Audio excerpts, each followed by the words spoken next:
तो नमस्कार दोस्तों, स्वागत है मगन ट्यूटोरियल्स में। उम्मीद करता हूं सब लोग स्वस्थ होंगे, व्यस्त होंगे, ज़बरदस्त होंगे। दोस्तों, हम सभी जानते हैं कि सीटेट 2022 नोटिफिकेशन आ चुकी है और 31 अक्टूबर से इसके फॉर्म भी ऑनलाइन हम सबमिट कर सकते हैं। लेकिन दोस्तों, फॉर्म भरने से पहले हमारे पास कुछ ज़रूरी डॉक्यूमेंट्स होने चाहिए। यदि ये डॉक्यूमेंट्स नहीं है तो फिर हमें परेशानी हो सकती है और हम पता चला कि कैफ़े में चले गए और वहाँ पे कोई डॉक्यूमेंट्स हमारे पास है ही नहीं, तो फिर हम बेमतलब की वो भाग दौड़ हो जाती है। और एक नुकसान तो ये भी हो सकता है दोस्तों, यदि फॉर्म भरने में देरी होती है तो फिर आपको अपना मनचाहा एग्जामिनेशन सेंटर नहीं मिलेगा, क्योंकि इस बार सीबीएसई ने जो व्यवस्था की है उसके अनुसार पहले आओ और पहले पाओ की स्कीम है दोस्तों। यानी आप जितना जल्दी अपना फॉर्म कंप्लीट करेंगे ऑनलाइन, उतना आपको मनचाहा शहर सेंटर के रूप में मिल सकता है। तो चलिए, वो डॉक्यूमेंट्स कौन कौन से हैं दोस्तों, मैं आपको दिखा देता हूँ। यहाँ पे सूची है और आप भी बिल्कुल इसी तरह से सूची बना सकते हैं और इनके अनुसार अरेंज कर सकते हैं जो भी आपके डॉक्यूमेंट्स हैं दोस्तों। पहले नंबर पे है दोस्तों समस्त शैक्षणिक अंक पत्र और प्रमाण पत्र, जो भी आपका हाई स्कूल से लेकर के और ग्रेजुएशन और आपका बीएड, डीएड, डीएलएड यहाँ तक का जो आपका डॉक्यूमेंट है उसको आप संभाल के रखिए। और यहाँ पे बीएड, डीएड, डीएलएड की बात चल रही है दोस्तों, तो एक बहुत बड़ा बदलाव भी है इस बार सीबीएसई की तरफ से। पहले ये था कि लास्ट सेमेस्टर में अपीयरिंग हो तो आप बैठ सकते हैं, जो हमारा बीएड हो या जो शैक्षिक अर्हता हमारी है, जो ट्रेनिंग है, तो लेकिन इस बार ऐसा नहीं है। यदि आपने इनिशियली अभी बीएड में एडमिशन लिया हो या फिर डीएलएड में लिया हो तो भी आप सीटेट की परीक्षा दे सकते हैं, क्वालिफाई कर सकते हैं। तो ये एक बड़ा बदलाव है, इससे बहुत सारे बच्चे बढ़ेंगे भी इस बार और जो तैयारी किए होंगे वो क्वालिफाई भी करेंगे दोस्तों। पहला हो गया शैक्षणिक अंक पत्र, प्रमाण पत्र, जो भी आपके एकेडमिक क्वालिफिकेशन है दोस्तों, उनके अंक पत्र और प्रमाण पत्र आपके पास होने चाहिए।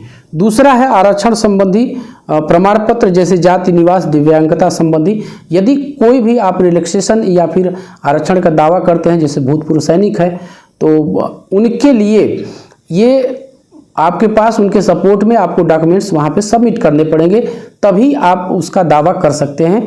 तो यदि आप इस कैटेगरी से बिलोंग करते हैं तो इस तरह के डॉक्यूमेंट भी दोस्तों आप अपने साथ में रखिए ताकि बाद में कोई दिक्कत ना हो। तीसरे नंबर पे है पासपोर्ट साइज का नवीनतम फोटोग्राफ आपके पास होना चाहिए, बिल्कुल लेटेस्ट, जो अभी के, ये नहीं कि पुराना उठाया और लेके चल दिए।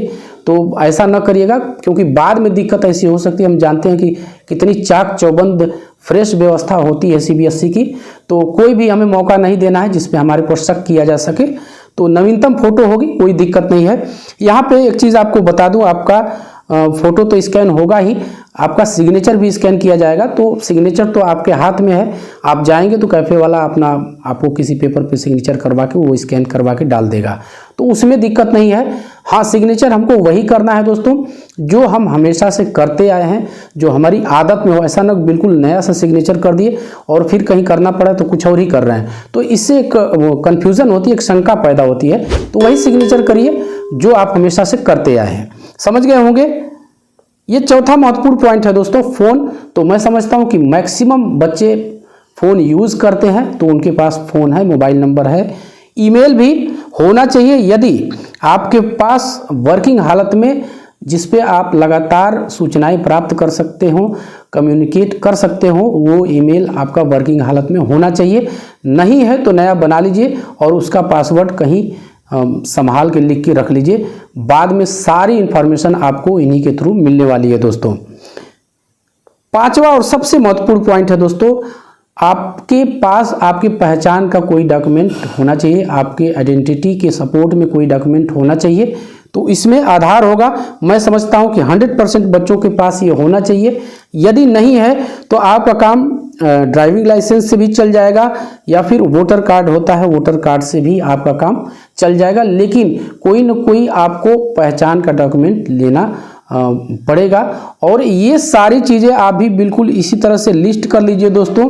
ये सारी चीज़ें आप इकट्ठा करके और साथ में लेकर ही किसी कैफ़े में जाइएगा और वो आपको अप्लाई आपका फॉर्म वो कर देगा। यदि आप खुद करना चाहते हैं तो एक चीज़ आपसे मैं बता देता हूँ, ये जीवन का प्रश्न है।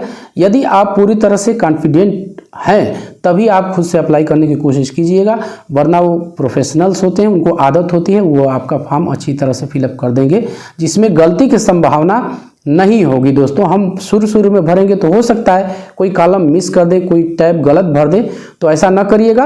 हाँ, आप कॉन्फिडेंट हैं, काम करते हो, बहुत से बच्चे करते भी होंगे, तो आसानी से भर सकते हैं, कोई दिक्कत वाली बात भी यहाँ पे नहीं है। तो बस दोस्तों यही कहना था, क्योंकि कल से फॉर्म फिलअप करने शुरू हो जाएंगे, तो ये सारे डॉक्यूमेंट्स आप कलेक्ट कर लीजिए और फिर अपना फॉर्म भरवा लीजिए। शुभकामनाएं देता हूं कि आप इस परीक्षा में अच्छे से अच्छा स्कोर करें दोस्तों। तो बस आज के लिए इतना ही, और चलते चलते एक रिक्वेस्ट ज़रूर रहेगी दोस्तों कि आप मगन ट्यूटोरियल्स को कृपया लाइक, शेयर और सब्सक्राइब ज़रूर करें, इससे हमें कॉन्फिडेंस ज़रूर मिलता है। मिलते हैं अगली वीडियो में, तब तक के लिए नमस्कार।